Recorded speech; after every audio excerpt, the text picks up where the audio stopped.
Ayan ang inyong nagpakwento si Samantha and Lustro mula sa Grade Beethoven. Ngayon, may tatanong lang sa inyo. Naranasan niyo na bang matakot sa isang sitwasyon? Pero, nakala niyo din? Pues, ito ang kwento para sa inyo. Ang kwento na ito ay ang alamat ng matapang na lobo. Noong unang panahon, sa isang malayong kagubatan, may isang batang lobo na nagngangalang Talon. Hindi sila tulad ng ibang mga lobo sa kanyang trino. Mabait siya, mahiyain, at palaging nag-iingat.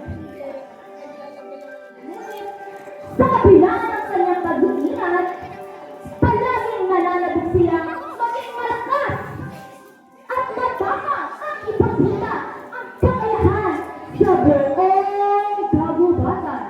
Rambutan! Isang araw, dumating ang isang matinding bagyo. Hangin ay malakas.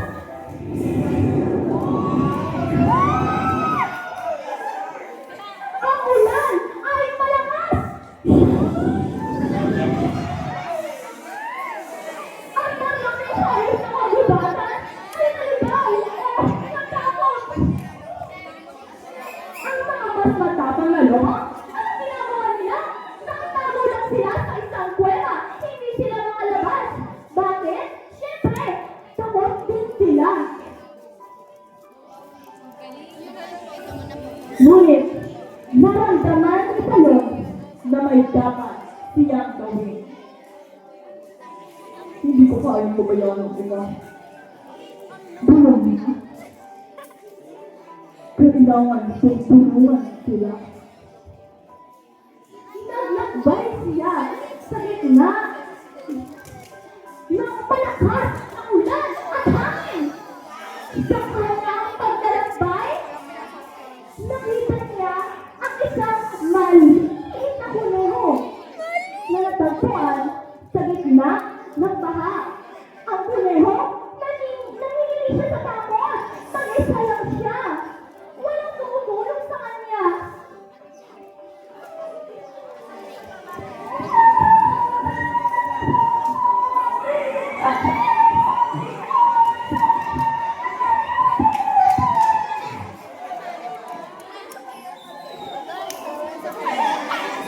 Nakita agad ito ni Talon at pinuntahan. Huwag ka na matakot. Tumalma ka lang. Sumama ka sa akin. Tutulungan kita makaligtas at mapunta ulit sa iyong pamilya. Ginamit ni Talon ang kanyang talino at lakas para gabagaan ang kuneho. Sa kanilang paglalakad, nakasalubong nila ang maraming hayop na naligaw. Isang uwak, isang pagok, at isang kambing. Sa bawat hakbang, pinapaalala ni Talon sa kanila na huwag matakot at laksan nila ang loob nila. Uy, sumama kayo sa amin? Kawawa naman kayo. Pagkatapos ng ilang oras ng paglalakbay, Kipot! nakarating sila sa ligtas na lugar sa kagubatan. Ang lahat ng hayop ay nagpasalamat kay Talon. Maraming salamat, Talon, at tinulungan niyo kami makaligtas. Oo nga, ang ano ko, hindi namin ulit makikita ang aming pamilya. Oo nga, akala ko, namamatay na kami. At nakilala siya bilang isang matapang na bayani. Hindi dahil sa lakas niya, kundi dahil sa tapang niya.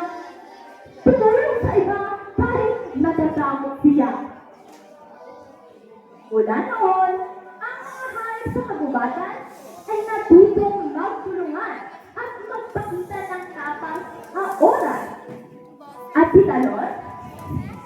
Natutunan niya ang tunay na tapang ay hindi nasusukat sa lakas o laki, kundi sa puso.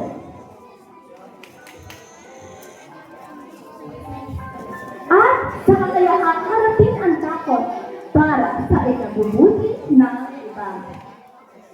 Aral, ang tunay na tapang ay nasa puso, sa malayang dapat at sa kakayahang gawin ang tama kahit natatakot. Maraming salamat po sa inyong pakikinig. Maraming salamat, Samantha Eloise.